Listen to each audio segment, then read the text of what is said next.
Welcome to the Region Free Gamers podcast. Sally, remember when I promised I hated that bad video game? That's right, Major, you did! I lied.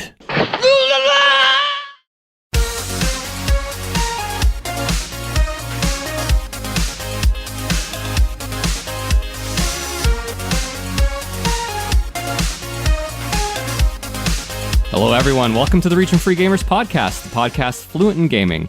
My name's Paul Romalo, and with me today, my lone co-host out of Brooklyn, Ozzy Garcia. Hey Paul, this is the first time that we are together alone for just without any other hosts. I know you've done it with Arnie, but this is the first time I get to have that experience, so this could be a train wreck. But I know, I'm really hyped about it, and it's awesome that it's the two of us, because usually we like to keep things positive on this show, and with Arnie, it's super easy because Arnie is just a ray of sunshine wherever he walks. And exactly. obviously Jeff and Anthony, they bring the good vibes. But today, we're going to talk about some bad games, and there are no countervailing forces. This could be a perfect black hole of negativity, and that is very concerning. But we need them. We need the bad games because, in order to better appreciate our Shadow of the Colossi and our Breaths of the Wild, the games we love, we really should also talk about the terrible games that make them look that much better, right? Well, I see it also in a different way as well. I think that it is almost a tribute to the developers that worked on these games, because it's really hard to think that these developers, even if they didn't care about the game, they spent a lot of time working on them, and it formed part of their lives, for a period of time. And any work of art, anything that you have to produce, even if it's a telenovela or a bad TV show, all of it takes some sort of work of creation. And bad games, it's a shame that they're just released, they're panned, people have a laugh at them, and then they're forgotten. I think that's unfair. I think that we should take a look at them. And as I mentioned to you before the podcast, Paul, I think that some of these games are worth looking into again, because they may have a lot of concepts or ideas that may not have necessarily worked out, but that they were interesting, and that they may have a lot of downsides, but they may also have some upsides in which the game may be wrapped around. So I think that we started calling this a bad game roundtable, because I think that I don't want to bash these games like the angry video game nerd. I really want to give these games some respect and give it their due process in a way, and kind of dissect them in a post-mortem way. So I'm really interested to hear about your games, Paul, because I'm really excited about my games, particularly that I brought to the table. And I think it's fantastic that we didn't talk about this at all before we started recording, because you and I have wildly different views on, well, not wildly different, but slightly different views on what this episode is supposed to be, because the games that I picked are games I love, they're games that I like. I'm not going to say love, but it's because they have no redeeming qualities at all. They're utterly I can't think that's terrible. The case, Paul. I can't think that's the case. But hey, hooray for organization that we hadn't even talked about what we were going to talk about in this game. And I have to, and it's funny you mentioned the developers too, because I don't want to poop on the developers, right? You're right. These people, they, at the very least, they mostly showed up on time for work, probably. So come on, man. But we've all worked with coworkers. You can't walk into work one day and everybody be top notch at their job. There's going to be some people that are checked out, they don't care, or they're just not talented, or they got hired because their dad owns the company, or they got hired because they said that they worked for Hideo Kojima for 3 years and they made all that shit up, Yeah, I made him coffee. Hire me, right? So exactly. And but so you can put it on your resume. No disrespect to the developers, but at the same time, no disrespect, but there was probably some asshole in there that was fucking things up. Yeah, there's some guy who didn't wear deodorant. Fuck that guy. So, but anyhow, before we're already off the rails here. So before we get to today's topic, though, I gotta thank everyone for listening and for chatting with us on social media, as always, especially after an episode like today's where we might get a little bit negative. It's awesome that we have all these positive interactions with the community. So again, thanks for listening, everyone. Make sure, tell a friend about the show. And don't forget to leave us a rating and review on the Apple Podcasts app or whichever podcast app you use to listen to the show. 5 stars, please. And if you have left us a review, thank you very much. But it's not like we're bashing Breath of the Wild here. I mean, that's going to come eventually, but... When we do the Breath of the... it's not like Breath of the Wild is perfect. There are things that I don't like about it. And so it begins. But we can't. Not today. And I got to ask you, Ozzy, we're going to try to be as positive as we can. But there will be some bad things said on this show. So I got to ask you to open the show. Just tell me one positive thing that happened to you this week. Well, as you may know, Disney Plus was just released a few days back. And so to be able to have the whole catalog of Disney movies at your hand is really something that we haven't seen in the entire history of Disney. And so my girlfriend is a pretty big Disney fan. And so we decided to just go through the whole Disney animated films catalog from the very beginning up to modern times. And so we started that, and we started with Snow White. And let me tell you, man, I saw Snow White so many times when I was a kid. And, at first when I started seeing it the other day, I was just like, this has aged a little bit. And then when it got to the part where she just goes into the woods, the movie just like completely blossomed again, and every single frame of animation in that movie is just fantastic. It's just one of those complete total masterpieces of the medium. And if you haven't seen it, I mean, I would say see it, man. I mean, it's really the progenitor of almost every animated film nowadays, and it's really the progenitor of anime. Snow White was really what got Tsuma Osaku, to do Astro Boy and all these other types of, works of art. So I think that you should really see it. And then we saw Pinocchio, and Pinocchio, I had the complete opposite reaction. I was just like, I remember this being better than I thought, and it's a very dark movie, and it got dark way too quickly. And I was like, I don't know how I feel about this. I feel like this doesn't work for me.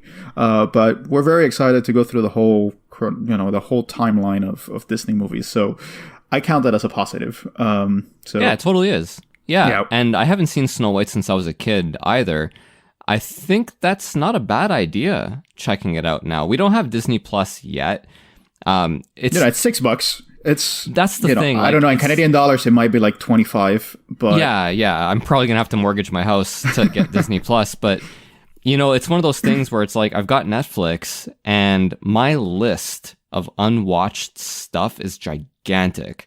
So even if it's $6, and like I spend $6, like twice that much on a stupid McDonald's combo every once in a while. You know what I mean? When I have food at home.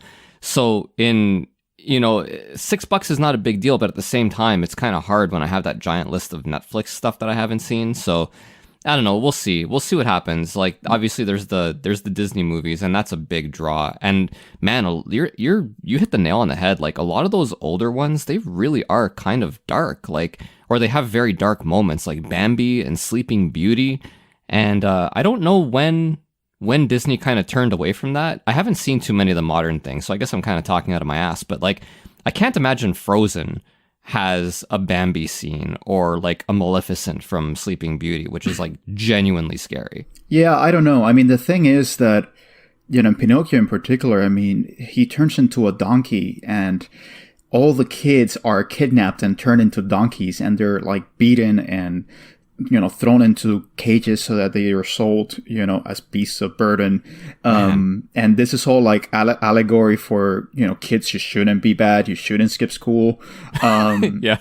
And it's like, shit, you could have said it a little bit softer, I mean, and the kids are like smoking cigars, and fucking just being terrible. And it's just almost from the very beginning. Like the first 20 minutes are very, very light and beautiful and awesome.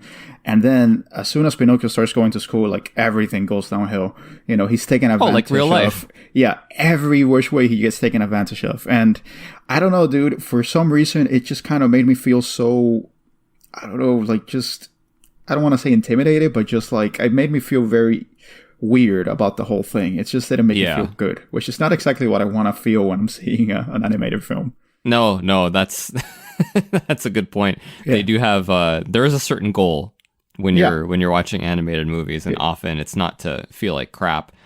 I would say so. What about you? Things out, my positive thing for the week is that I didn't get fired yesterday, which is awesome. Nice. What happened? I thought it's really simple. I thought I was working the evening shift, and I wasn't. I was working the afternoon shift. And so the guy who was working the morning, you know, he calls me half an hour after I was supposed to show up, and he's like, hey, so are you working the afternoon shift today? And I was like, nah, I'm working the evening. And he says, are you sure? And I said, not anymore. And I looked at my schedule, and sure enough, I showed up for work like 45 minutes late. Because dude. I just completely messed up and forgot which shift I was supposed to be working. And so I got to, it's not a big deal, right? Like these things happen, and I work with a very small group of people with very little official oversight. So, you know, it wasn't a big deal, but oh man, did I ever feel bad. You probably felt really, really anxious for a moment there. Oh yeah, when he called, because I had to call him back. I was in the middle of making pancakes, of all things. Like I have this, so I've got this big bowl of pancake batter in the fridge now that's just waiting because I managed to make 2 pancakes, and then I got the phone call, and I was like, oh god. And so that was it. Yeah. But I didn't get fired, and that's a plus. That's a very big plus. And, you know, congratulations, dude. I mean, Thank you. It's always good to have, you know, a method of earning your living. Because it would be very different if you were fired and then we had to deal with Paul being unemployed.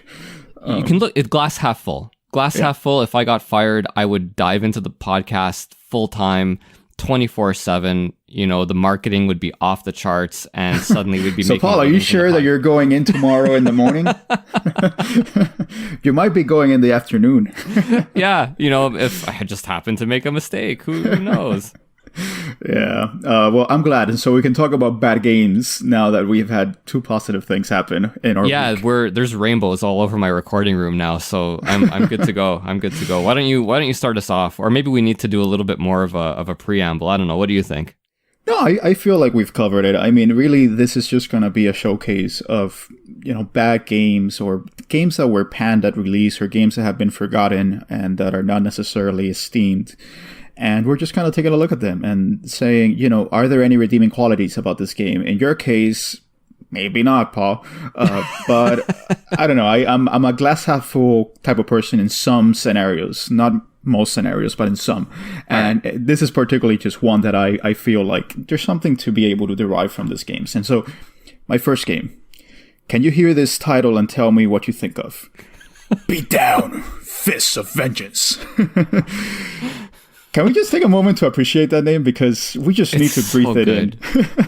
Beat Down, Fists of Vengeance. It's like a word salad of like really hard ass kind of attitude, isn't it? I mean, it just feels like they just said, you know what do 12-year-olds like? Well, they like punching and fighting, and they like vengeance.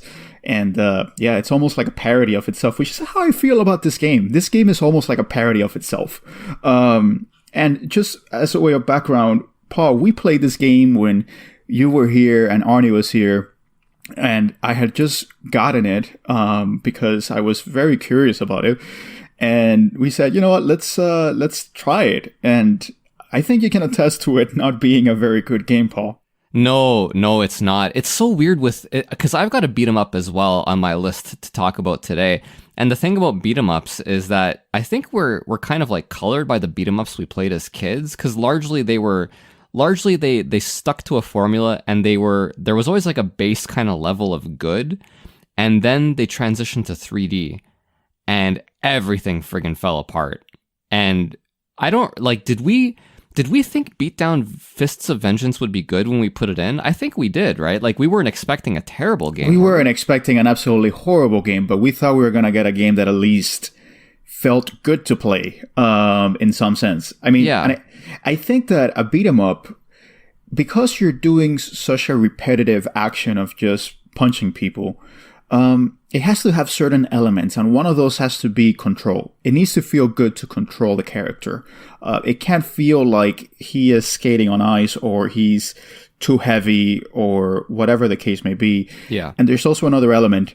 The punching and the kicking has to feel visceral, and it has to feel good. It can't feel like you're kind of, stomping a can or something. Yeah. And I feel like that's one of the very fundamental failures of Beatdown. The punching itself and the controls are absolutely dreadful. And, just to give you a little bit of background about the game, it was released in 2005, and it was developed by Cavia. And Cavia is a very interesting developer. They used to exist. They went out of business right after releasing Nier. So they developed the Drakengard games, and they developed Nier, which used to be a Drakengard game, and then it was just spun off into its own thing. Yeah. But they also did work for hire for a number of other franchises. So they did Resident Evil Dead Aim, which was the one that you played with the light gun, and it was on board a cruise ship. So that one, was done by Cavia. They did Ghost in the Shell standalone complex. And Winback 2, which was a sequel to Winback, which was a Koei Tecmo game that was one of the first games to actually use cover mechanics. But as a whole, overall, their games are just identified by their complete and utter jankiness. They are not like well-built games. Like, you could tell that these people were punching way above their weight. Yeah.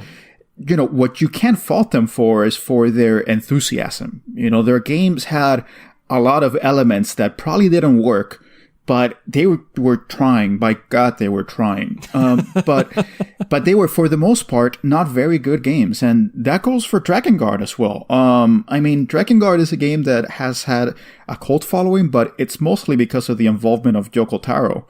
And the story itself, not because the game had fantastic gameplay. It was really a bog standard Dynasty Warriors type hacking slash.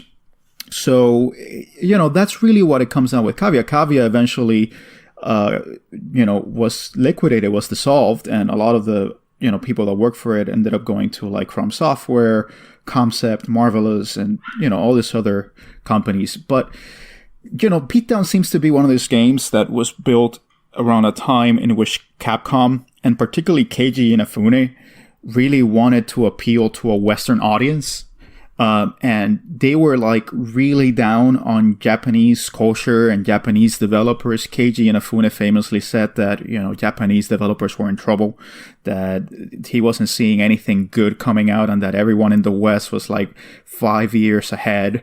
And so Keiji he's not entirely wrong there. Like, there was a period of time where the Japanese developers stagnated, and Western developers really kind of took the reins for a little bit in advancing, especially in 3D. But anyway. Yeah, absolutely. But the thing is that I feel like Capcom still had a lot of good developers within their ranks. Did. And, what Keiji Inafune eventually in 2006, when he became like chief strategic officer or one of those titles, he eventually just outsourced everything to Western teams that had no experience. So this was kind of a preamble to that, and Cavia is a Japanese developer, and Cavia itself may have been what prompted Keiji Inafune to say, screw Japanese developers because they're not doing good work. It's very possible that this was the game that tipped it. But the problem with the game is not necessarily just the technical aspects, which are not great, but it's just that the game is trying so damn hard to appeal to a Western audience that it's almost comical. It's so freaking edgy that you could be cut by the edginess just by staring at it. And it's like a parody of like what Japanese would think Western people are like. And so I don't know. I mean, even down to the accents. I mean, there's the main bad guy. He's kind of like this Godfather type figure. He's the head of the mob.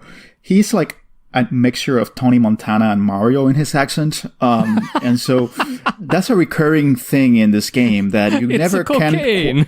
Yeah, like you can never quite figure out what type of accent they're trying to pull off. You know, it's just like, are you Irish or are you Italian or are you American? It's almost like they made a game about Kevin Costner's accent in Robin Hood. Oh, it's the first thing I thought of was Kevin Costner. You beat me to the punch. Exactly. And it's also one of those games that has all the hallmarks of what people thought was really cool back in the mid-aughties, early to mid-aughties. So like tribal tattoos, check. Lip piercings, check. You know, chains everywhere, check. Super edgy, badass characters that don't give a shit about you, check. You know, a city with a Spanish name that resembles Los Angeles, check. DJ scratch music to represent an urban setting, check. It's like a perfect time capsule. And it's really interesting to go back to it because, like, clearly this wasn't going to work. And if there was any kind of, like, Westerner that would walk into development on this game and saw this, they would have been like, guys, you really need to either, like, go an entirely different way or just kill this right now. Because it's comical, really. And this was around the time that the industry just started releasing a bunch of 3D beat 'em ups, dude. Like, I don't know what was in the water at the time, but there were a bunch of 3D beat 'em ups around this time. And everyone was kind of doing its own thing. And Capcom itself, I mean, Capcom published this one. They also published Final Fight Streetwise, which was the not very well received entry in the Final Fight series. Namco released Urban Reign, which was another one of those games. And Yakuza was released by Sega. So it was kind of a time where people were really trying to do something else with like the beat 'em up genre. But, you know, in the case of Beatdown, there's a myriad of problems. First of all, you know, the game, you know, the story is just ridiculous. That's the first thing. I mean, the story, you know, stop me if you heard this before. You know, a group of tough dudes is about to complete a deal in a shady spot. But when they arrive, there are a bunch of dead people from their same mob family. And wait, they are jumped by the members of their own family. Now they're on the run and have to find out what they have been betrayed. I've never heard this before. Absolutely never. This is amazing. And you know what? You know, when you go on the run, you must be the world's like worst fugitive because everyone you talk to is like, oh, you're the fugitive that was part of the drug deal that went wrong. And the character's just like, yeah, that's me. That's me. It's like, well, the mob and the police are looking for you. Solid Snake, he is not. No, not at all. And so eventually, like, the point of the game is like accumulating power and recruiting people, and you have to change your clothes. You have to get cosmetic surgery in order to change your look. So, it's a weird game, man. It's a really weird game. But the story doesn't make a whole lot of sense. Eventually, it just kind of goes into, you know, you kill the mob boss, but then eventually it turns out that this was all instigated by the police because they wanted the mob to fight amongst itself. And so the final boss is the head of the police, the chief of police. That's so good. It's yeah. And I keep wondering, I guess the question I have for this game is like, does it reach that so bad it's good level, you know, in an MST3K type of way, or is it just bad? And God, for the life of me, I just can't figure it out. I'm still not quite sure. The problem with it, sorry to interrupt you, but the problem with it is that it's a video game that you have to actually play, right? Like if we just watch the, you know, the story unfold on YouTube, then you can say it's so bad it's good. But if you're having to actually play this game by yourself in order to watch the story unfold, that's a rough ride. Like you have to have friends in the room with you. And even then, like, whew. Yeah, like eventually it will get playing it after like what, 40 minutes? Yeah, like eventually it gets tiring. Yeah, like 40 minutes we did, yeah. Because the thing is that the game is just extremely repetitive. Like yesterday I was thinking, I mean, should I pop it into the Xbox and just play it? And I was like, nah. You know? That's the two games that I'm going to talk about Same thing. Like, I have them both, and I'm like, do I pop the... No. So I literally went on YouTube, I looked up a long play, and I just went through all the cutscenes because, you know, and it ends up being like a 16-hour game, dude, like, or like 12-hour game. And it's like most of that time, you're doing the very same thing. And so I guess I can explain a little bit about what the gameplay component actually is. So it has kind of like an RPG component where you gain experience, but essentially you have this hub, which is this bar, and you know, you're basically hiding out of this bar. And so you go around this kind of semi-open world environment that is connected by hubs, and it has a map that is very reminiscent of Silent Hill, you know, that is kind of like just like a paper map almost. It's really you know, reminiscent of that. And so you go around these various hubs, these various settings, and you load in between those settings. So you have like self-contained environments. Clearly they weren't able to do like a real open world game. I mean, it's connected by loading screens. And essentially you go throughout the city and you try to find NPCs that you can either negotiate with them or challenge, you know, and fight them, or you can rob them. And so, you know, eventually what you want to do is either get information from them to like know, you know, where to go, like find stores or find places that are of interest to you, like the cosmetic surgery clinic, for example. So, you know, essentially the game is just the very same thing over and over again. Run around, talk to NPCs, fight them, recruit them, or get information. And it repeats ad nauseum over and over and over again. Eventually you start recruiting them. When you recruit them, you know, they give you like information. You can bring them on with you to like fight with you. And I think that's really the most interesting part of this game. I really think that that's something that games should kind of take and run with and actually do it in a good way. You know, the idea of having all these NPCs that you can connect with and that you can talk to, I think it's something that has not really been done, particularly in open world games. One of the things that you see is that there's this playground and there's this very lavishly detailed environment. And I'm thinking of Assassin's Creed in particular, but the characters are just like empty shells. You know, they may say something, but you don't even know if like what they're saying is coming from that character that you're looking at or someone else. And it's just, they're kind of just empty shells just walking around. And I feel like that's something that, you know, really brings to life a lot of the world that is not done in modern video games.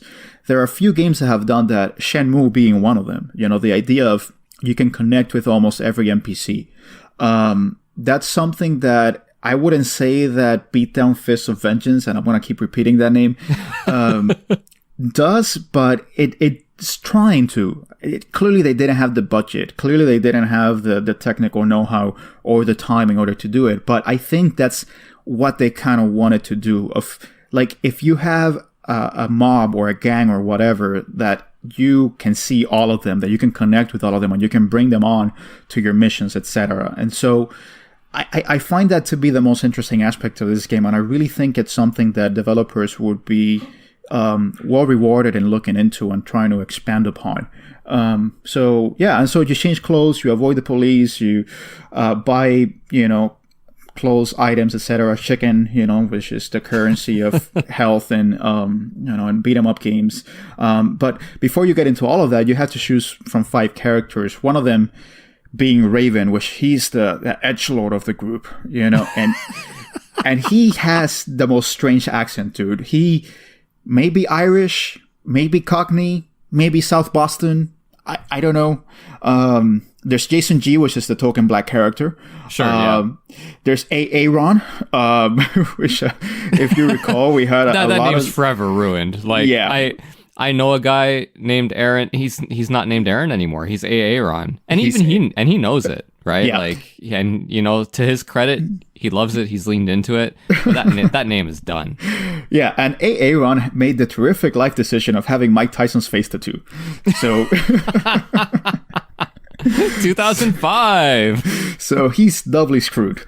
And then there's Gina, which is the Latina character. Sure. No, Gina's not the Latina character. She's the female character, the vixen. And then there's Lola. She was the showgirl. That was the Latina character. Yeah. So you kind of, go, with wherever this character's going. So, whoever you pick kind of changes the story a little bit, and you kind of just go down a particular narrative pathway. So again, points for trying. They're really trying to give a lot of replay. They're trying to give you variety in your characters and the storyline, etc., so that you can replay it again. And beyond that, I mean, you can also, the game goes from the semi-open-ended beat 'em up, free movement, and once you actually fight characters, you can also have one-on-one fighting, which is kind of like a fighting game. Right, Tekken. I remember this. Yeah. And that's what we played a lot of. But again, the controls are so kind of sloppy, and they feel so weird, that doing the most basic things takes a lot of energy. And I remember when we were playing it, doing a special move, just having no clue how it happened. No clue. And we're like trying to replicate it. Yeah. We're trying to replicate it, and it's like nope. It's not happening. Oh man. It's not Props happening. to them though. I do enjoy games. I do enjoy terrible games where they put a lot of thought into replay value. I just find that extra comical. Yeah. But the other thing is that because you're doing the very same thing all the time, I mean, the environments are very bland. They're very, very bland. Very dark too. Yeah, very dark. The game takes place always at night.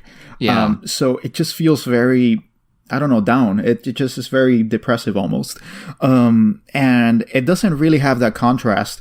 And the environments are repetitive, but also whenever you go, from the fighting mechanic to another setting or whatever, like the same music starts from the beginning. And so you will hear the beginning of the same tracks that are not very good at all to start with, over and over and over again. I mean, Yeah. I was going through the YouTube long play yesterday, and I was just like scrolling forward, and I just kept hearing the beginning of the track and over and over and over again. And so you do this for 16 hours. It's really enough to like send someone to the madhouse. So yeah, it's not a great game. I mean, I don't even think it's a good game or a mediocre game. It's a bad game. Thank you. That's why we're here. That's why we're here. But it does have some redeeming qualities, and for what it's worth, it really presents, a case study of what people were trying to do at the time with the beat 'em up genre. They didn't really succeed, and maybe it's for the better. It's only, franchises like Yakuza that succeeded, and even Yakuza now abandoned the beat 'em up, and they're gonna do a turn-based RPG. Yeah. Which, good luck. But maybe the beat 'em up genre should have stayed dead. Maybe that's I the disagree. lesson we learned. I disagree only because I have seen a few good ones since then. God Hand is at the top of my list, and that's a game we've talked about doing an episode on God Hand, and I can tell you, man, like we'll do one eventually because that game is very divisive. Yeah, and so that's another game that came out around that time. Exactly, yeah, and I think Clover did it right. I think that they made a game that's super deep and really silly and really controls well, but it's not terribly accessible. Anyway, that's a thing for another time. And there's been other beat 'em ups since then too. Like, they are of like. But let's I mean, not kid in the ourselves, 3D they are mode, of an era. Yeah, and but in the 3D mode, it kind of requires a little bit more effort. it really does. You need to supplement it with something else in order to make it work, because you can have a 2-hour side-scrolling beat 'em up, which is what I fully expect Streets of Rage 4 to be. I hope so. Yeah, I really, really hope so, because I wouldn't want Streets of Rage to be 16 hours. I think that's a problem. Yeah, I think that's a problem with these games. Now, that said, I just talked about God Hand, and God Hand is one of those like 16-hour games, but they pull really? it off. I didn't realize. That's a conversation for another time. Yeah, I thought it was a smaller, shorter game.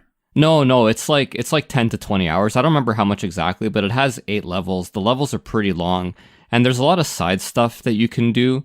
Like, in order to get, all the best moves in the game, you really kind of have to spend some time in the casino in the game, which isn't unenjoyable either. It's not terribly tedious. So, there is some padding, I guess, if we want to call it that. But it's meaty. And it's not easy, right? Like, you are going to die, you are going to start over. So there is quite a bit of that as well. So anyhow. Yeah, I feel like this game, I don't know. I mean, we could they could have cut probably about 10 hours of the game. Oh, no doubt. But then again, I mean, that's probably not what Capcom wanted, because they wanted that value for their players. They wanted to make sure the players didn't complain about, well, I paid $60 for this game and, I got only like 6 hours out of it. But, God, man, if only, like, I think that's the problem, right? Like, how about you make a game that's an hour and a half that's really, really good, and so I just want to play it over and over again, right? Yeah, like, exactly. That, yeah. And now anyway. what you have is just a bad game that no one even picked up, even for, $20. Yeah. So you end up losing out overall. So anyways, I mean, that's Beatdown, Fists of Vengeance. That's what I have. That's my first one. All right, so should we take a break? Time? Yep. All right, guys, when we come back, I will talk about my first terrible game.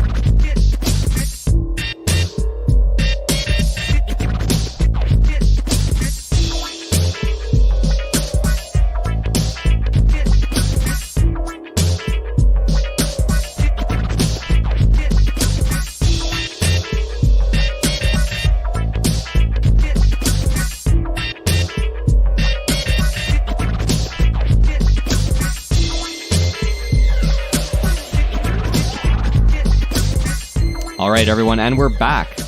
And I'm going to get into my first terrible game, because we've got two more after this one. And I got to tell you, Ozzy, first of all, so the two games that I picked like immediately, right? Like the first it was one, like no question. No question. Like you brought up the idea we should do a bad game roundtable, which is also hilarious because there ended up only being two of us on the episode. But it's anyway. more like a square table. So the first one, no question. The second one, I was also no question. And it's funny. The first one I picked is Total Recall for the NES. Ooh, boy. I love Total Recall for the NES. It's one of those games that it's like Superman 64, that it has just gained this legendary status of being bad.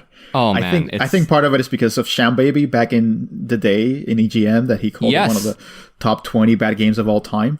Yes, I think Total Recall was number 11 or something, and he really pooped on it, and rightfully so. But I got to tell you, man, like, even though I picked my two games kind of immediately, just in doing research, which is hilarious, but just in doing research, there are a lot of bad games out there. Yes, there are, man. Like, just particularly the NES era. Amount. Yeah, the NES era, and the other game I picked is a PlayStation game, and I think a lot of bad games in the PlayStation era as well. Yeah, like those two eras in particular, just like unbelievable amount of bad games. So, because people were trying to figure out, what to do and how to enter this medium.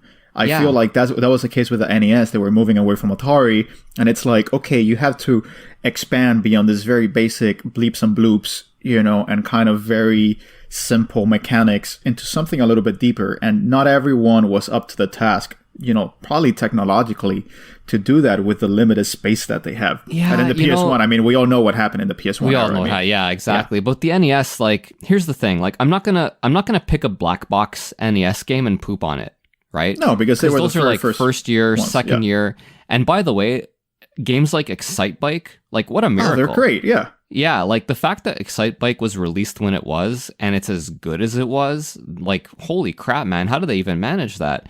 But then you have Total Recall. and Total Recall came out like 5 years after the black box games. Exactly. It was released in 1990. So, man, oh man. So there was actually, I don't know if you were aware of this. I wasn't aware of this until I looked it up. There was actually a PC version of Total Recall made by Ocean for the Amiga. I mean, everything for the Amiga was done by Ocean at the time. Yeah, and I mean, let's not kid ourselves. Ocean. Every licensed title that came out in the UK for the Amiga or the Spectrum ZX was probably done by Ocean. Absolutely, and they were terrible for the most part. Either. Yeah, they were not so great. But I mean, props to Interplay, because they took Ocean's Total Recall for the Amiga, which by all accounts isn't bad. I've never played it, but whatever. But they really kind of one up them on the shittiness. It's really they made it worse. Yeah, they're like, we're going to take this game and we're going to remake it, and it's going to be... Are they similar at all? Is it the same gameplay, or is it something completely different? Well, I mean, they're both side-scrolling, but every game back then was side-scrolling, right? Yeah, and the thing is with the Amiga and all those PCs of the time, they were so slow. It was kind of like you had to go frame by frame by frame by Yes. frame. You know, if you played Double Dragon on the Commodore or on the Amiga or on the Spectrum, like it doesn't bear almost any resemblance to this Double Dragon that you would play even on the NES, really. Even on the NES, yeah, absolutely. They were kind of, the fact that Total Recall on the Amiga is that much better than the NES is It's really a testament to the NES's shittiness. What was it, Interplay that did it? Yeah, it was Interplay. So it was released in 1990 by Interplay, and I gotta say, like, just looking at the developers and their resumes, because you go to Moby Games and you get all the information, and you know, okay, here's what it reminded me of. Because when I looked at the developers and I looked at their resumes, the first thing it reminded me of. So back when you're in school, Ozzy, have you ever worked on that group project where right at the beginning, everyone is gung-ho, and then like 10 seconds later, it becomes clear that you're going to be the only one doing all the work? Exactly. Everyone has dealt with that at some point in their life. Exactly. That is Total Recall. That's how I feel when I look at the resumes of the developers, because you can see Alan Pavlish, he's one of the main guys, and he was like clearly the guy handling everything. Yeah. Because his resume post Total Recall is actually mostly pretty good. Like what? He went on to make games like Lost Vikings, Descent, Devil Dice. You know, Oh, solid. that's great. Yeah. Yeah, like exactly, not solid games. you know, not great games, but just like really just good games, dude. You know, not exactly. bad games. No, not Total Recall. Not an embarrassing. Yeah, not an embarrassment. Now, the other guy, the secondhand man, Michael Quarles, on the other hand, he's out of the industry by 1995. He designed another terrible NES game that I had a hard time not picking, but for the majesty of Total Recall, he designed The Adventures of Rad Gravity. And whoa, that name is awesome. yeah, and that's where it ends. Like the game is terrible. You won't believe this, but the character wears sunglasses. Oh, yeah, I couldn't have pictured it with the rat name. And so he worked on The Adventures of Rad Gravity and Clay Fighter. And then after Clay Fighter, I don't know what happened, but, you know, I can make guesses. I don't want to be mean, but I can make guesses as to what happened there. And, you know, the guy who made the music, again, like, I'm sorry, I'm... Like at the top of the show, I'm sure he showed up for work on time most of the time. Most of the time. He wasn't hungover, maybe. He wasn't... Or maybe he was after realizing what he was building. Yeah, maybe, right? But his resume after Total Recall, like, hoy, I can't even get into it. It's just like, man, there is not one notable game on the list. Well, but let's be honest also as well about, you know, what these developers were working with at the time. If you had a licensed game, usually it was a tie-in to the movie that was being released. Yes. You had a very limited budget and you had a very limited amount of time to do it. And so it had to be like, just get it out, most likely. It's just like, you know, let's just make sure that it doesn't crash, that it doesn't break the system, and let's just try to do the best we can. And that's kind of what I feel with Total Recall. It's like, it's a bunch of like modular parts that were just thrown together just because they needed to get something out. I don't disagree. And but for the resumes, you know, I would completely agree with you, but when I look at the resumes, I'm like, maybe these guys just weren't good at their jobs. You know, I hate to say it, but perhaps. But it's always sad, though. I mean, you have, particularly in Ocean Software had some very good music composers, like Dean Evans, who I mentioned on our Region Free Radio, that he did the soundtrack to Waterworld. I mean, he did so many soundtracks to bad games like Waterworld, like Lethal Weapon, etc. Yeah. You know, and it's really unfortunate that some of these developers toiled away in an outfit that wasn't really great. So I don't know. I mean, some of them landed on their feet, perhaps, but I would say that probably a lot of them didn't. Probably not. No, yeah. But I mean, talent is talent, right? Like you just can't deny it. Generally speaking, like people will find you. There goes that Canadian optimism, Paul. Yes, exactly. So anyway, back to Total Recall. Like it's not the laziest game I've ever seen, but man, when you lose a life in this game, a picture of Arnold shows up on the screen. Which I love the giant pixelated Arnold face. They really did a great job with that. And every time I see that giant pixelated Arnold face, I just laugh. And someone was very proud of that. Someone like after they did it, and they should be. And they should be. It looks fantastic. It just makes me giggle every single time. And so when you lose a life, that picture of Arnold shows up on the screen, and he says, "I'll be back." That's from an entirely different series. And when you lose all your lives, which again, and you will very quickly lose all your lives, the main antagonist Velos pops up, and he says, "Your game has been terminated." Like you guys couldn't even get the movie right. You know what I mean? It's like, well, we're just dealing with Arnold, so we're just gonna throw everything in. I just hope there's like a Conan reference or something. Yeah.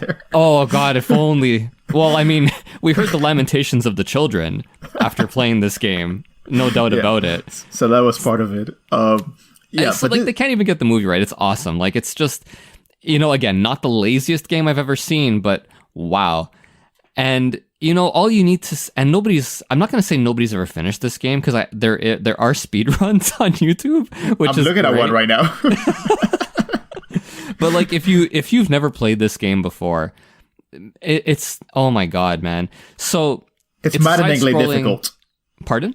Maddeningly difficult. Oh my God, it's incredibly difficult. Like, you start off the game, and it's, oh my God, it's a side-scrolling kind of beat-em-up, kind of adventure/action game, and it's the things that are happening are just completely inexplicable.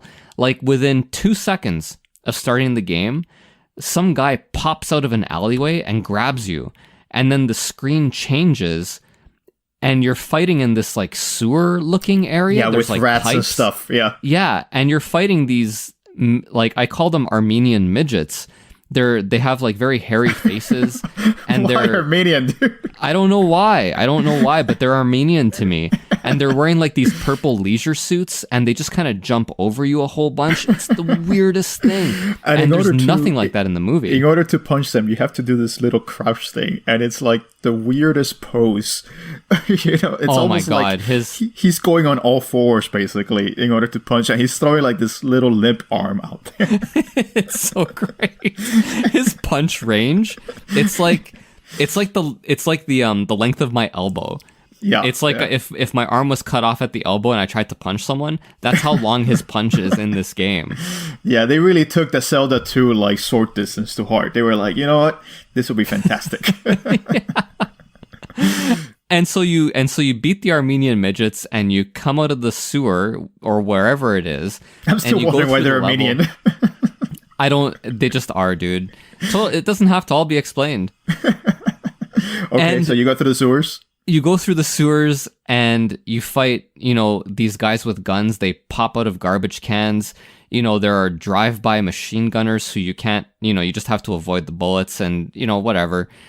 But now, to my knowledge, so you get to this part where there's a fence, and there are holes in the fence, and popping out of the holes in the fence are people's fists. They try to punch you out of the holes in the fence. It's like punching glory hole.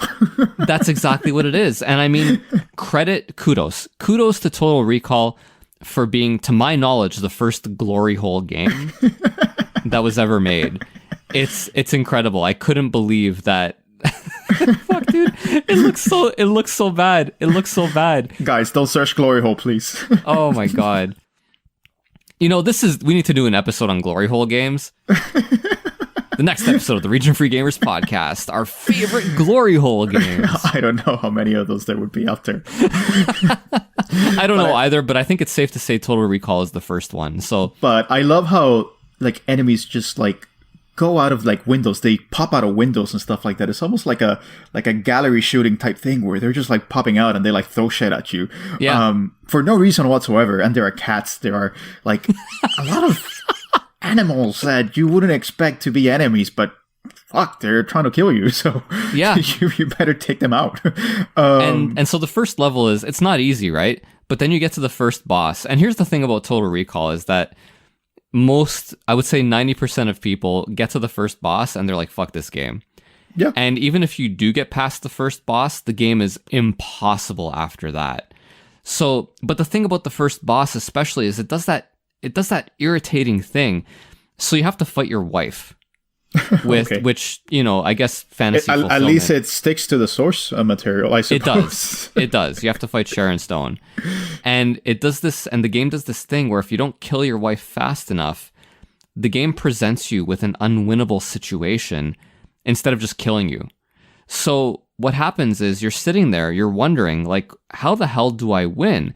Because if you don't kill your wife in time, Richter comes out with a machine gun and he just starts firing bullets. And so your first instinct is to duck. And so if you duck, the bullets just go right over you. And your wife is just standing there punching. No matter how far she is away from you, Sharon Stone is just punching the air. And you're like, and the bullets are flying over you, and like, how do I get by this? The bullets are moving too fast. I can't jump over them. And so you waste about 30 seconds to a minute trying to figure it out. And then you try to time it. And of course you die because it's unwinnable, right? Yeah. And so, man, even if you disarm your wife, because she's carrying a gun at first. So even if you disarm her, and even if you get the gun, and even then, if you shoot Richter as he stands in the doorway firing at you, no effect. No effect.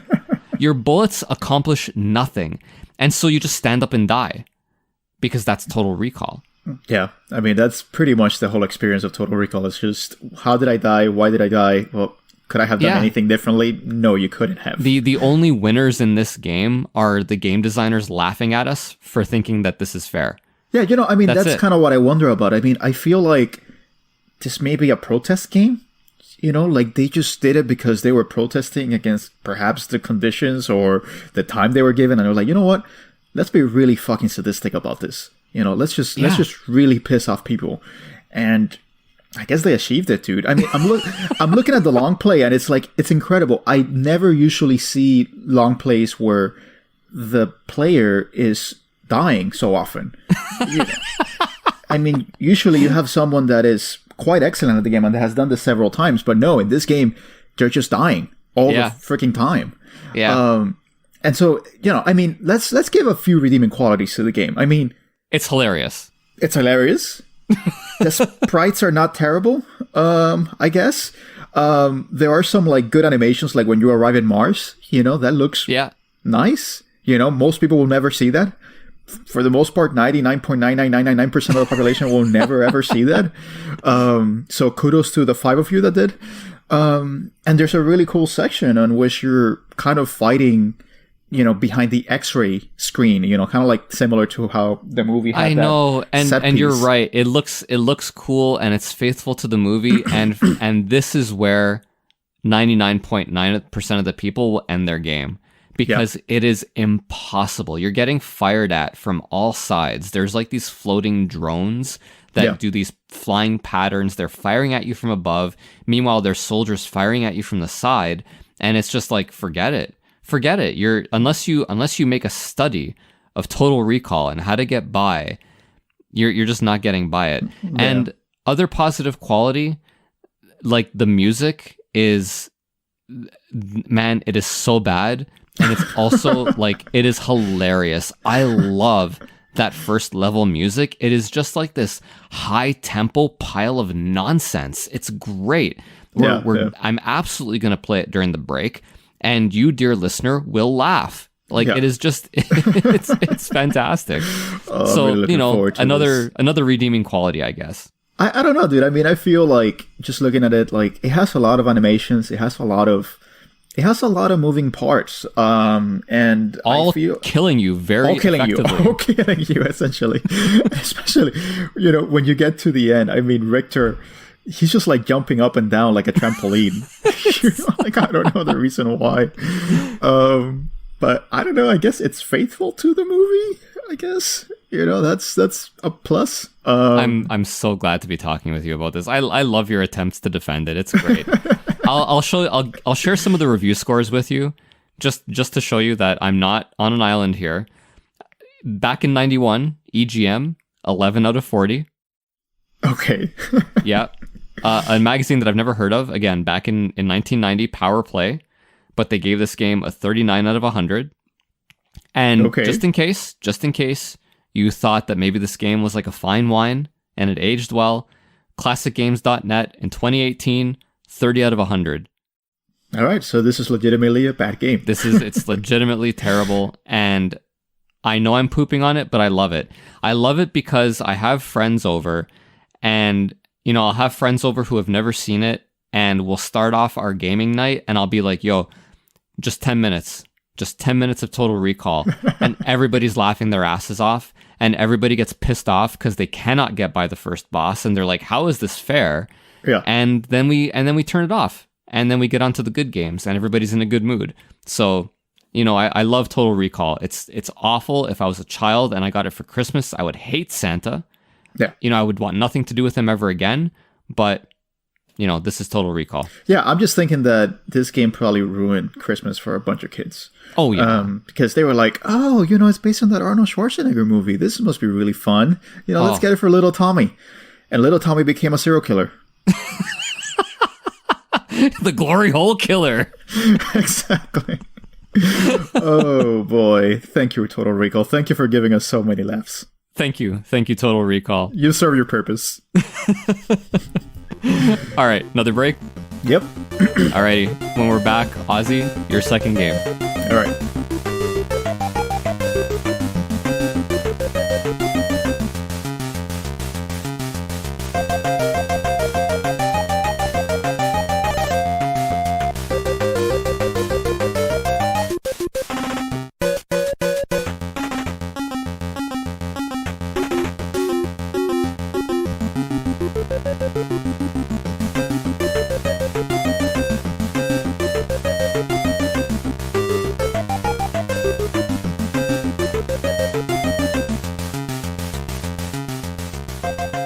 All right, everyone, and we're back. And so, Ozzy, your next game in the bad game, round table. I guess let me ask you a question, Paul. Did you ever want to see a dragon pissing? Having seen a horse piss and just been amazed at the volume and kind of like the nonchalance, I do kind of wonder but no, I've never actually actively wondered it until right now. Well, but actually that's a very good analogy. So think about like a horse, but multiply it by like 4. Because the game we're talking about right now is Drakengard 3. And this is a game that I'm a little bit torn on because by traditional metrics, it is not a good game. It is probably one of the jankiest games that I have ever played. This is no lie. The frame rate is usually in the single digits. Oh, wow. It is appallingly bad in its technical component. Like, you could clearly tell that this is a game that suffered from a team that did not have either the talent or the tools in order to build it. And it was done by Access Games. And if you know Access Games, they're the people that did Deadly Premonition. And if you know Deadly Premonition, you know that that's one of those games that has gotten the fame for being so bad it's good. Yeah. And, props to Access. They really, really tried. But this is a game that has a lot of components that are terrific, but they're all wrapped into this very bad package. And the art design is fantastic. The story is really interesting. The voice acting, which is usually a fail for these games, it's actually really good. The music, the soundtrack is done by Keiji Okabe, who did the Nier soundtracks. It's terrific. It's absolutely great. But let me tell you, the very first... There's got to be a big but here, because you're listing all these great things. Yeah, it's like, I already said 1, the frame rate. 2, I wouldn't even say it looks like a PS2 game. It looks like a PS2 game, essentially. Wow, really? Yeah, like... I looked at videos, and I didn't think it looked that bad. Trust me, it does. Like, there's a CG cutscene at the beginning, which is absolutely fantastic. It's one of the best CG cutscenes I've seen. Basically, there's this narrator telling you the story about the background of the character. So, essentially, you're one of these groups of beings, kind of like goddess types, that are called intoners. And there are 6 intoners, you being one of them, and you're 0. And they have all a particular power, and 5 of the intoners, they kind of rule over the land, and essentially they killed all the lords, that were basically tyrants to the land, essentially. Yeah. And you're Zero, and you're a psychopath, and you start basically just murdering everyone, like literally just murdering fucking everyone with no remorse. And Okay. And it's very interesting because there are very few games in which you are just bad. You're just the bad guy. Like, there's a point in the game where it kind of justifies some of her actions, but she's a dick. She's pretty bad. She's a sociopath, essentially. And so she's trying to kill all her sisters, all the other intoners, because she wants to gain all the power. To be fair, I mean, we've all wanted to kill our sisters at one point or another. Yeah, I mean, but the thing is, we don't split them in half, at least most of us. True. That's good counterpoint. Yeah. But the thing is, you go from the CG cutscene, which is very excellent. It was kind of outsourced. And let's be fair, Square Enix put a lot of money into this game. Like, I wouldn't say money. They try to support it. They try to give them all the tools that they needed in order to get it done the right way. But clearly, Access Games was just not up to the task. But as soon as you go into the gameplay itself, it's like you go back to those times from the PS1 era where you got like a really cool CG cutscene, and then all of a sudden you were in a gameplay that was nothing like it. That's kind of almost how it feels. And one of the first big bosses, and you mentioned it in the break, Paul, Gabriel. This is my experience with Gabriel. I see the cutscene and it's like, oh, this is a really cool boss. It looks really great. And then I actually start playing, and Gabriel is just this black screen. Just a black screen. And every time I get close to Gabriel, my screen just goes black because Gabriel is a black screen. Like, just completely glitched out. I get it. Completely glitched out. And, it's a game you have to meet halfway. Because let me tell you, I played this game last night for 3 hours or 4 hours. Like, whoa. I was really into it. And part of it is because it's a really interesting story. And the character dialogue, I have never seen, well, I wouldn't say never, but very rarely have I seen a game that is trying so hard to be badass or like be violent or sexist or whatever. The main character is a potty mouth. Every other word is a swear word. Yeah. And the game is also very fixated with sex. One of the first sisters that you kill is like a sex bot, and she wants to fuck everything, including... Oh, tell me more. Including you. And she has like this disciple, quote unquote, that's basically her sex slave.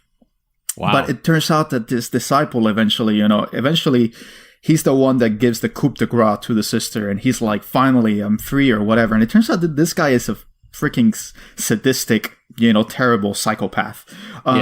But he also wants to have sex with you as well, with the main character, Zero, who looks very good. But for example, let me give you like an example of what's the type of, interactions that you get with this game. Like, for example, you're in a snow mountain or something like that, and everyone is cold. And this disciple is like, well, maybe I should get close to you and keep you warm. And she's like, don't even try that. Plus, there's probably some serious shrinkage going on with this cold. Like, that's really something that was said in this game. So it's weird. There's like a lot of weird, perverted sex component to this game. It's kind of really, it makes you feel odd. It kind of makes you feel like really weird about this kind of perverted component to the game. I feel like less would be more in this kind of game. Like, I find this happens often, like with games with a lot of swearing. Yeah. Like, I love hearing an F-bomb dropped in a game or a movie as much as the next guy. And have you seen Deadwood, the series? Yeah. I mean, like that series like has the perfect timing for swears. And it's an art form, and there's tons of it. So, I mean, I guess less is more. I guess I just kind of killed my point about less is more, but onward. So, no, but it was artfully delivered in Deadwood, right? But like when you just have people dropping F-bombs one after another in a game, and it's like, all right, this is getting, you know what I mean? Like it has more impact if you use it less. Yeah, and that's the thing. The character tries really hard. Like the writers are trying really hard to make this character like I wouldn't say badass. She's like, they're trying to make her really unlikable.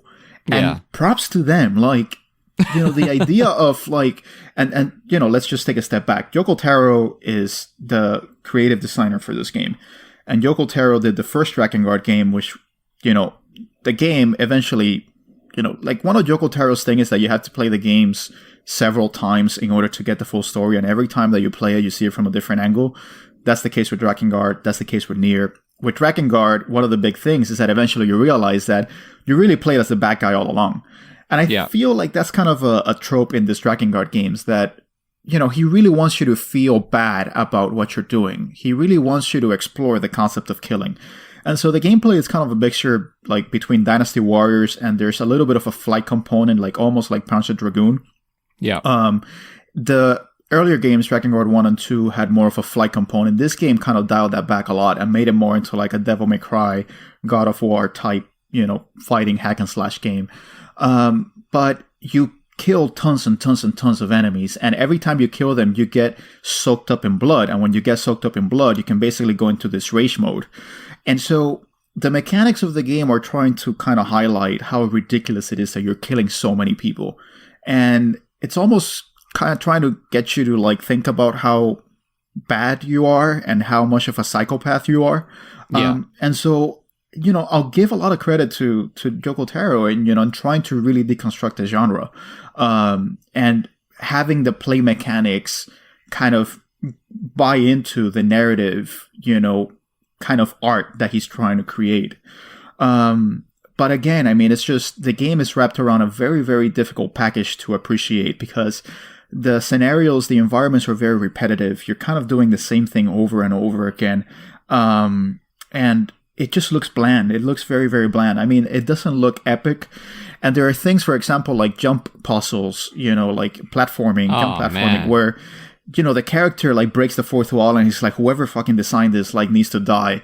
But still, I kind of like that. Yeah, but still, it doesn't. But it's still there. It doesn't fix that it's there, essentially. And that's another thing. The game has a lot of fourth wall breaking moments, like the moment where you kill your first sister. She just literally goes bonkers. She just goes bananas. She just starts like stabbing the hell out of her. And essentially, there's a title screen that comes in, and he's like, "This scene has not been deemed appropriate for anybody." And it has like these two like anime characters of Zero and the sister she's killing, just like in a very nice rainbow kind of land. It's kind of that type of game that it just kind of plays with the fourth wall. Like, for example, at some point, you're supposed to go to this mountain that's called Mount Bernard something, whatever. And this character just says, okay, let's just go to Mount whatever. And then from that point forward, the game just refers to it as Mount whatever. Like, it's that type of style that makes it very endearing. And that makes me want to play more of it. It's wrapped around a not very good package. But I'm torn on it because I feel like it's a game that I like, and this is kind of the point about what I wanted to do with this episode is it's bringing to the fore games that were not very well received, but that should be played. You shouldn't play Total Recall. But but if you play Drakengard 3, I would say you're not bad. You're not wrong. You're not, wasting your time.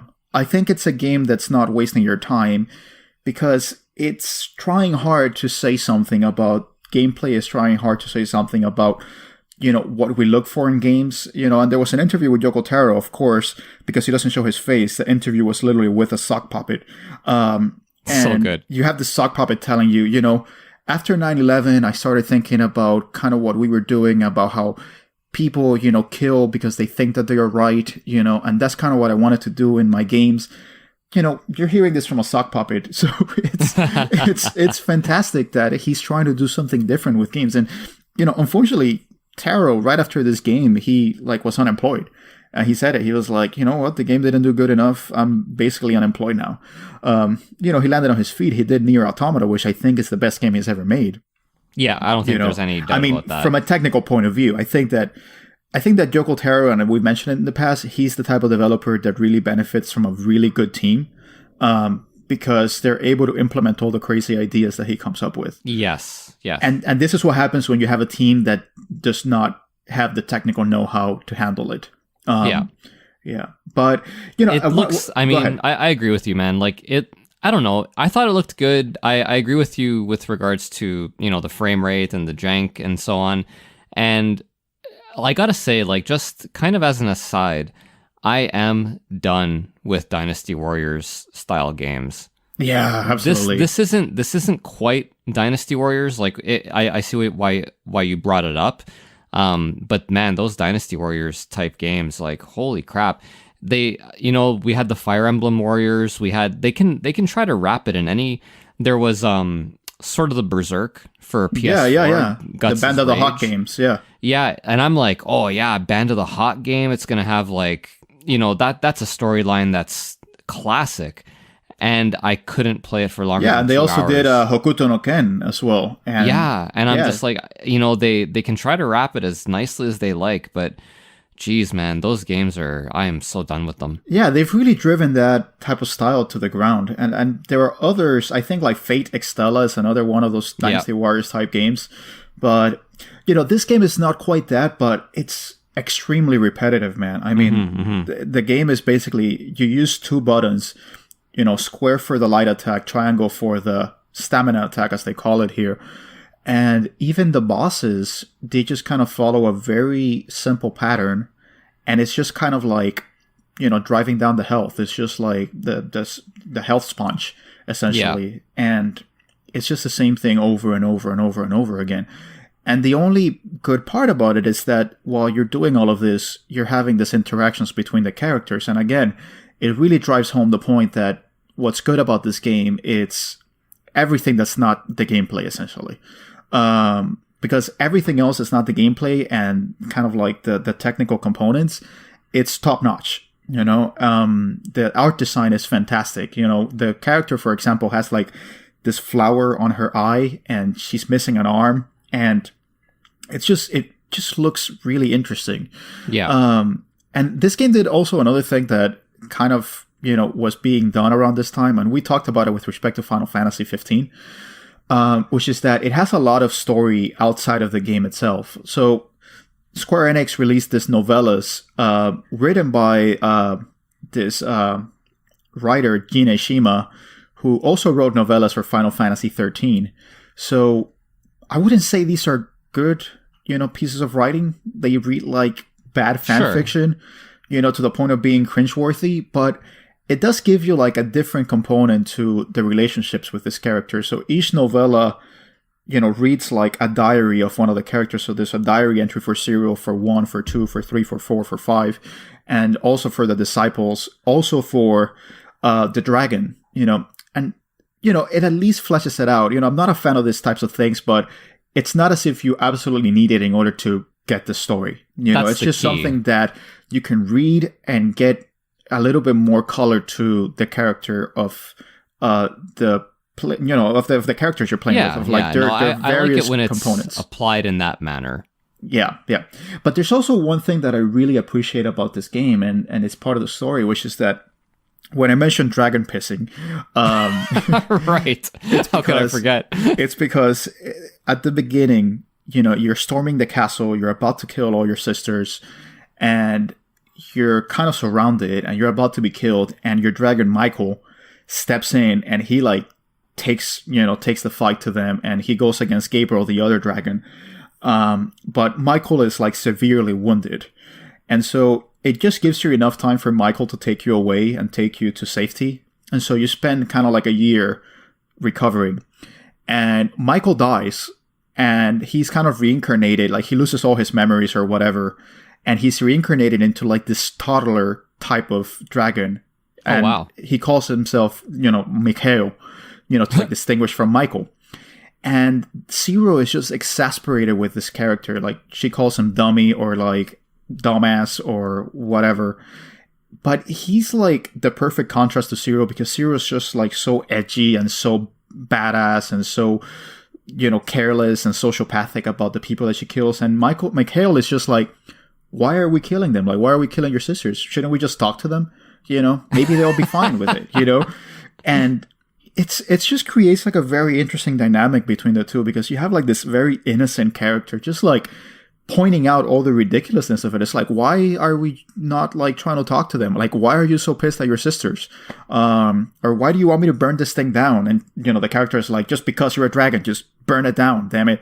And it's just like, it's almost like a Greek curse in a way that is pointing out what's wrong with what you're doing, from a very innocent kind of cipher character.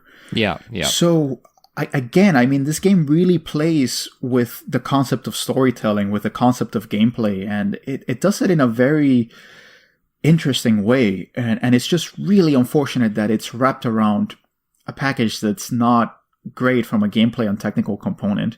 But it's probably a game that deserves like a look again. I mean, I would tell you can probably get this game for like $10 or $20 at most. Yeah. It's not going to be a bad bargain, if you play it. I think that it's a game that merits a look. I really think that it's a good game wrapped in a bad package. So I don't know. I mean, I would recommend it. Okay. I'll be honest with you. I'm probably not going to play it. Damn it. So I failed. You know what? No, actually, maybe I will. I forgot about the excessive swearing and the and all the sex stuff. So maybe I have to play it for that reason. But I would say I'm kidding. No, dude. I mean, at the very least, the first playthrough takes like 6 hours. Knowing Yoko Taro games, it's not too bad. Yeah, like knowing Yoko Taro games, the next few playthroughs, probably take like another 6 hours in total, like the various different playthroughs. So I'm probably going to see it through to completion. I haven't done it yet, but I am genuinely curious as to how they're going to justify the murderous rampage that you're on. Like I'm genuinely curious. And there's also this other component of the game that it's totally all over the place, and this is something that happens with a lot of Japanese auteur type, creators like Hideo Kojima, and in this case, Yoko Taro. At one point you're like being very serious, and another point it's almost like slapstick comedy, Yeah. At one point Ciro's like falling, and Mikhail picks her up, and she like stabs him with a sword right in the head, and he's like, it hurts, and then she like falls and like hits herself on the head. It's almost like slapstick, and it's really interesting to kind of see this contrast, which I imagine that's what they were trying to go for. It's like, like this is so serious, but at the same time, it's so ridiculous that you should just laugh at it. I hear this as a critique of games from time to time, of like inappropriate humor or whatever. I disagree. Like I'm fine with the guy in Metal Gear who poops his pants in every game. I think it's funny. And I don't think there's anything wrong with having levity in these games that are, where you're very serious and swearing a lot and so on and so forth. I mean, we could more smoothly implement them. It could be a little bit more seamless, a little bit more subtle perhaps. But, pooping on a movie or a show or a video game because it inserts comedy into an otherwise serious situation, like that's real life, man. Like, my job is fairly serious, and we're joking all the time up there, and there's a lot of dark humor, and it's how people cope. Yeah, I mean, I don't know. I mean, I feel like it's a question of consistency.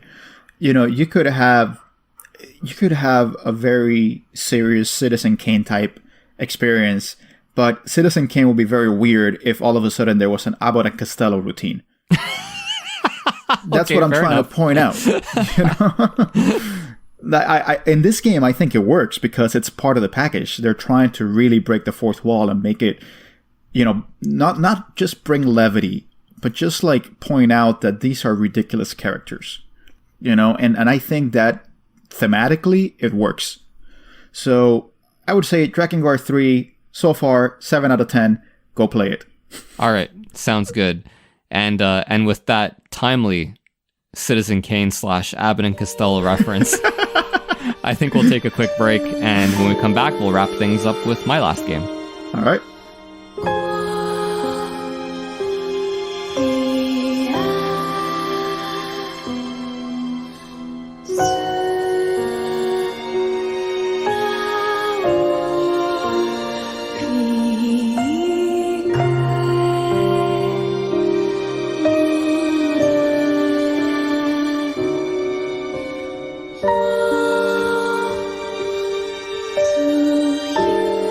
Okay, everyone, and we're back. And so we're going to wrap things up with my second game in our bad game roundtable with two people. And Ozzy, I got to tell you, I could have done the easy thing and just gone with Bubsy 3D.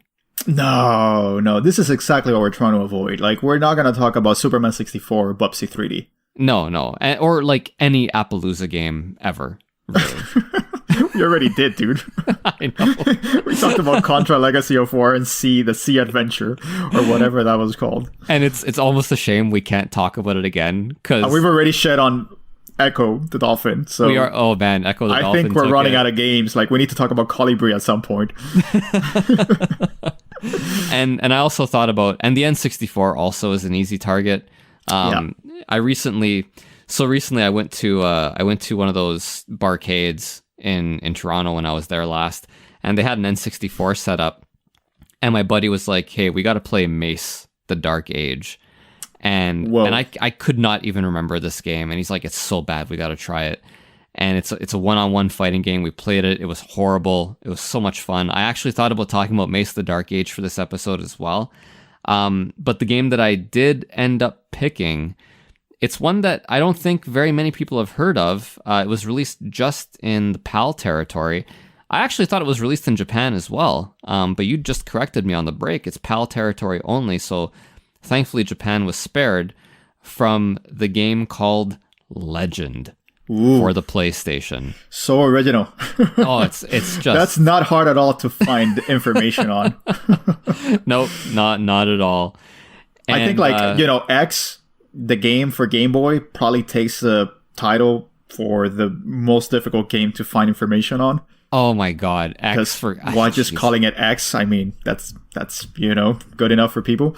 But unintentional consequences, eh? Yeah, but Legend kind of, is up there as well. I mean, it's not a very easy game to find information on because it's just so it's hard. Because like so many with all the other games that are called games. Legend or something, and the movie Legend with Tom Cruise. Oh wow, I can't even get into that, man. I thought when you told me about Legend, I thought that we were talking about the Tom Cruise movie, some like adaptation of it. And since you were talking about Total Recall, I was like, maybe there is an adaptation of like the game. Which I think there is. Maybe there is. And, off the top of my head, I was like, maybe that would actually be worse than the game that I'm going to talk about because it's a movie. It's based on a movie, which wasn't that great. And, but no, this PS1 game, it is very special. So Legend was released lovingly into our living rooms in Europe in 1998, published by Funsoft, which... What a great name. Legend, published by Funsoft. That's quality right there. Oh, man. And made by French developer Toka. Now, Toka was a very interesting developer to read about. They have 10 games listed on their CV, and I have heard of none of them. Not one. Probably only released in France, dude. Yeah, maybe that's it. I think there was one called Soul Fighter for the Dreamcast that they released, and I think I might have heard of that one. Oh, I remember that one. Vaguely remember that one. I know, right? And it looks like Legend. And it really, it looks like Legend. Probably terrible, which is probably why neither of us really. I think it has like the burly characters. It has like the very bicep heavy characters, if I recall correctly. Soul Fighter, yeah. I'll have to look into this afterwards. I won't, but you enjoy. and so Legend is it's basically a de facto remake of the SNES game, also called Legend. Legend made by Carlo Perconti, and I'm gonna butcher this name, Lise Belladuni. And after they made Legend for the SNES, they'd go on to found Toka. Now, in doing my research for for Legend. I'm sorry, I laugh every time I say research. These games are so terrible. Like, the thought of researching them, it's like, really, Paul? There's no better way you can use your time? But I did watch a video of Legend for the SNES, and wow, yeah, like the fact that they remade Legend for the SNES, I don't know, it's not good. Like, is it not? No, the SNES Legend, it's like, it's a beat 'em up, right? It's sort of like Knights of the Round, but just like way worse. because your character is super, super slow and plodding, and the jumps are really weird. Not that the jumps in these games are ever like, great, but nonetheless, it looks really awful. Yeah, I'm looking at gameplay and he just moves so damn slow. Oh man, like how do you even get through this game? Yeah, it feels like you're walking in molasses, really. Yeah. And so Legend for the PS1 takes all the bad stuff about the SNES version and it actually makes it worse. So like, and you might be wondering, Ozzy, like, why are we talking about this game if it's so bad? Why do I like it so much? So I'll just give you some background here. And also, how did I find it? How did I find this PAL game? That's what I'm most curious about. Yeah, exactly. So it really all has to do with the fact that PlayStation was kind of like the original mod chip, champion, right? Like I knew people who had SNES. I had Asian friends who had Super Famicoms and they had like the disc copiers that they got from China. And it was like, oh, wow, this is amazing, right? You can copy games and so on and so forth. But it wasn't really, I think, widely known and available until the PlayStation 1. And so my friends and I, we all had modified PS1s. We could all play copied games. And so what we'd do every 3 weeks is we would take the bus and the subway out into a Toronto suburb called Scarborough. And it was about a 1.5 hour trip. And that's where like the main kind of Asian community was, where you could get like all the black market kind of stuff. Yeah. And so we'd make the 1.5 hour trip to Dragon Game Center in Scarborough. And we'd get like a whole whack of CD games for, $5-10 a piece, right? Yeah. And so because we were just able to get dozens and dozens of games for very, very cheap, we were just able to try out almost everything, right? And so I'm looking at the cover of this game called Legend, and I'm looking at the back of it. It has screenshots. I'm like, oh, wow, 3D beat 'em up, right? It's at least worth looking into. It's at least worth looking into.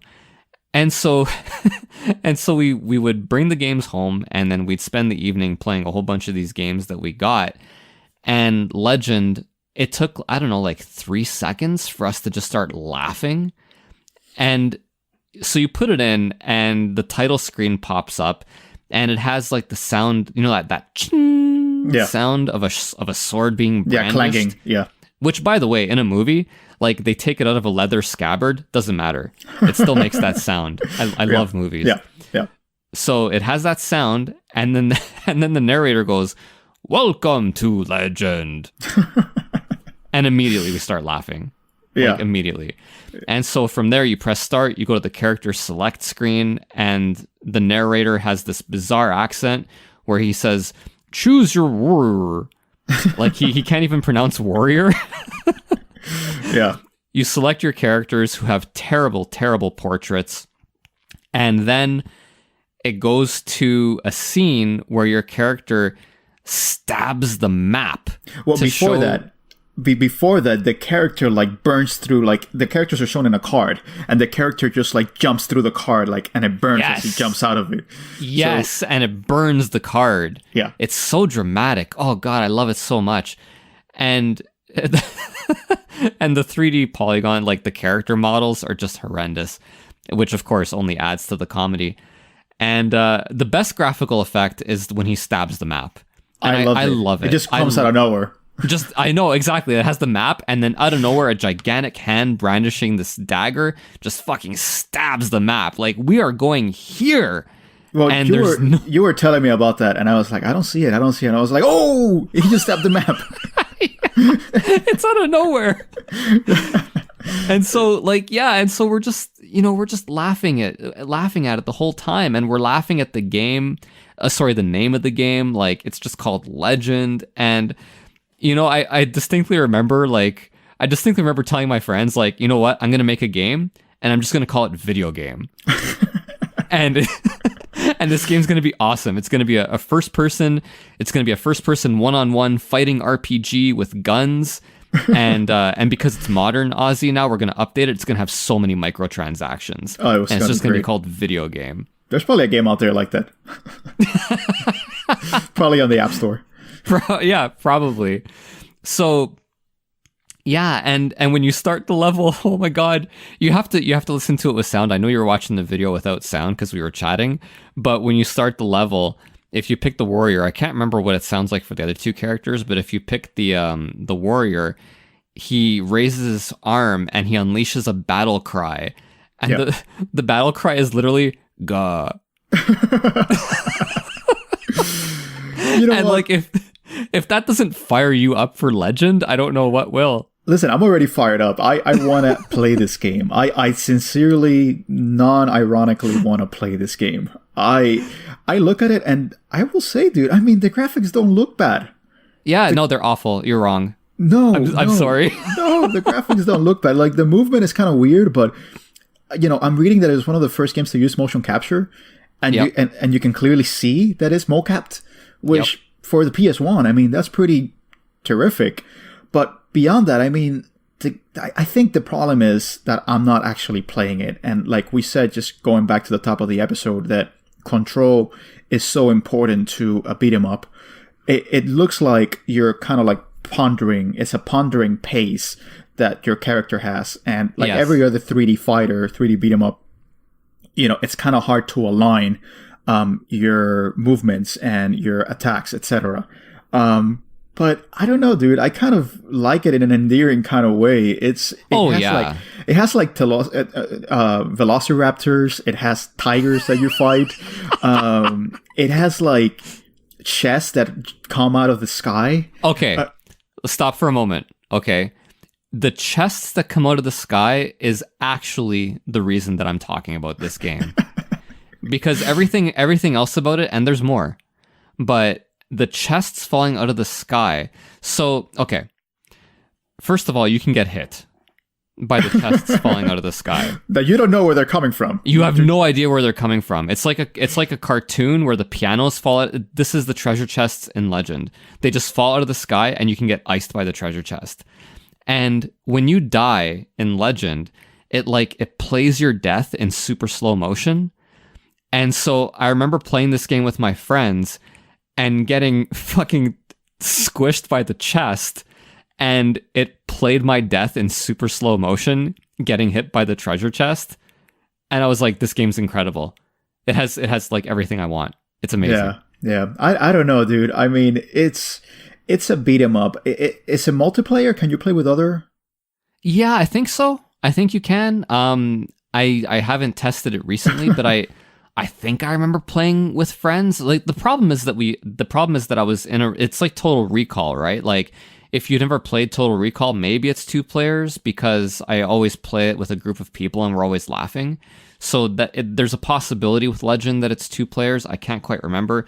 Gosh, Ozzy, if only there was some vast repository of information connected by a network where I could look these things up so we can share these facts with our listeners. Exactly, but it would be easier if it wasn't just called Legend, you know, which makes it infinitely difficult to find this information. Yes, exactly. I love the thing. I just reached the end of the long play, and it's like the game just ends. The game. Are you serious? Ends. Yeah, and it says, "Thank you for playing Legend." The scroll, you know, there's a scroll and it says, "We at Toka hope you had a great time. Here's the staff that made it possible." Oh, Toka, I can assure you, we had a phenomenal time and we thoroughly enjoyed your game. Maybe not for the reasons that you thought, but Toka, thank you. Legend, awesome. By the way, 2 players. You can totally play 2 players. I did remember it being a 2-player. Dude, I got killed by a treasure chest in slow motion. Yeah. It almost feels like... So good.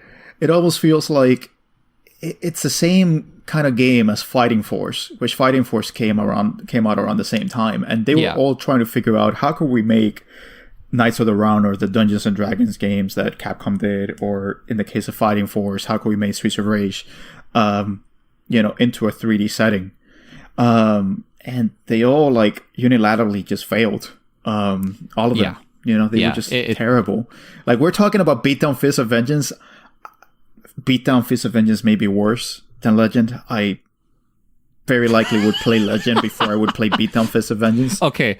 Next time I'm in New York, we're gonna load them both up, and Anthony is gonna be there, and Arnie, and hopefully Jeff is gonna be there. Yeah, we're gonna weigh them against each other. Yeah, we're gonna find which have one is them left decide wanting. which one's worse. I don't know, dude. There's something about this Legend game that just kind of calls out to me. I like the art design and the ridiculousness of it all. And I don't know, it just looks interesting. It looks interesting in a beat 'em up, 90s beat 'em up type of way. Did you notice sometimes when you hit an enemy with a knockdown blow that it takes them literally 2 seconds to finally jump backwards and fall? Yes, I did. They just kind of stand there, and then like about a second and a half to 2 seconds later, it looks like they just got hit by a truck. But and also then they fly backwards. There are this weird design decisions that you can't quite get if you're looking at it without sound. It's like every time you have to fight, it's like fight. You Oh know? my god, dude, the fight. And there's an announcer just like butting in every single time. Yeah. And then there's also other design decisions. Like every time you pick something up, this like scroll types of goes up and then just like fades into the screen. Just like, fighter one, picked up like a mace or picked up like a sword or something like that. Yeah. Or, and it's just like there's a constant stream of information just like going into, your user interface. So it's just like weird design decisions, but it's also cool that they're trying to do like a lot of the same things that Golden Axe was trying to do, where it's like, in between levels, you're like playing this minigame where you have this crossbow and you're like shooting this crossbow in order to like, get more time or get like a bonus or something like that. Yeah. It really feels like they were just trying to take Golden Axe and adapt it to a modern setting, in the PS1 era. Yep. I don't know, dude. I give them credit for that. And you know what? You're absolutely right. Those were things that admittedly I didn't think of until I started reading about the game. And I'm glad you're bringing them up. The stuff like the motion capture, the fact that they were trying these different things. I do kind of give them props for trying. Yeah. Delivery, not so good. but the effort is there. Let me tell you, I will try to find one of these games on eBay if I can find it. Well, that's the problem, right? Like we were just talking about on our break. I looked for it on eBay. Impossible, right? Yeah. Like Legend PS. Oh, maybe if I do Legend PS1 PAL, maybe that search will bring it up. Because like there are a shit ton of games for the PS1 with the word Legend in them, more than you think. Because you brought up Legend of Dragoon, Legend of Legaia, but that's just scratching the surface, man. Yeah. They loved their Legends back in the day. Too many Legends. But I'm glad I know about this game now. Fight. Every 2 seconds. Fight. No music, by the way. Just fight. Wait, is there really no music? Yeah. Oh, God. I don't recall there being music. At least not while you're fighting. No, I don't think so, man. I don't think there's music. I mean, I could look it up again, but... Let me tell you, I love the shopkeeper. The shopkeeper is really nice. He's just kind of like going from side to side, like pacing, like he's really worried about something. It's like, are you gonna pay now? And there are also like in parts of like the woodland area and stuff like that, there are like this pixel like frogs jumping, while you're walking. I don't know, dude. It's just kind of like it has a lot of little details that I kind of dig. Good. I can't wait for you to try it. I can't wait for you to try it and be disappointed. Experience the controls and be like, ooh. Yeah. Listen, at the very least, this game reminded me of Perfect Weapon, which I am going to talk about in a future roundtable. Yes. So to give our listeners a little bit of background, before we started recording today, Ozzy asks me, because we're talking about bad games today, and he says, have you ever played The Perfect Weapon? And I was like, yes. Thank you. Thank you so much. I'm so glad I'm not the only one. Ozzy, please continue.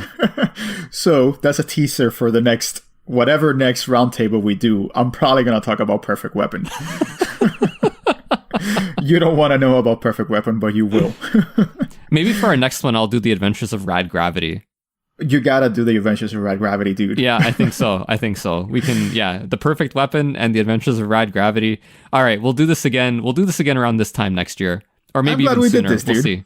I'm glad we did this. Yeah, me too. Because, again, everybody, like... I really crapped hard on Legend, and I certainly didn't do a good sales job of Total Recall, and you did a better sales job of your games. But like the fact is, these games all have, we love them. I love Total Recall. I really do. It's great for 10 to 15 minutes. these games don't all have to be spectacular epics. You can just get like 10 to 15 minute games. You can get some laughs. Sometimes the developers were mailing it in. Sometimes they weren't talented. Whatever the case may be, there's a place for all of these. We love them all. It's not like you're paying $10,000 for stadium events, I mean, correct. Yeah, like that is just, being completely brain dead. But but with this, you're, getting some enjoyment out of something that's not that expensive. And just, if even if just for a laugh, I think it's worth it. I agree. And in the case of Drakengard 3, I would say it's actually a good game wrapped in a bad presentation. Yeah, I think that's a perfect way of putting it. All right. So on that, I guess we'll wrap things up here. So, again, everyone, thanks so much for listening. You can follow us on Instagram. We are at Region Free Gamers Podcast, and visit us on our website as well, regionfreegamers.com, where you can find the latest episodes. Yeah, news, and where we're probably going to be putting long plays of these games. So if you want to follow along with, us as we talk about these games, definitely go onto our website where we're going to have these games in long play form, and we're going to talk a little bit more about them. So, are you volunteering me to play Total Recall in a long play? No, not at all. Okay, thank God, because I'm linking to another poor soul that had to go through the whole thing. Oh man, what a relief! I'm like, are you seriously volunteering me to play Legend? I don't want to play Legend. I don't think that would be possible, Paul. Honestly, I don't think we could even beat Total Recall if we wanted to. No, of course not. No, that game's impossible. Yeah, I know there's a speed run on, but whatever, it's impossible. And I'm kidding. I would happily play Legend for 10 to 15 minutes. It's the word long play that I find intimidating. You know what I mean?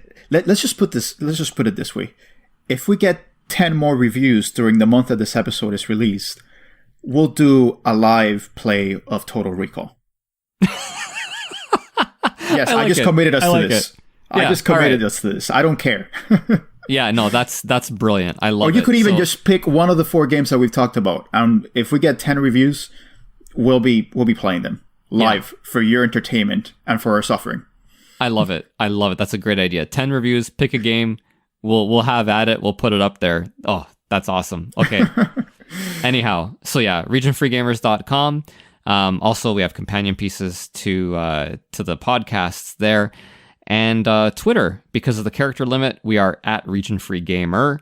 But you can follow us there as well. We have all the latest, whenever we release an episode, we always make sure to let everybody know. And yeah, Ozzy, thanks, man. It's a lot of fun. Thank you, Paul. Thank you for agreeing for, joining my crazy idea. Awesome. And thanks everyone again for listening. All right, see you, everyone.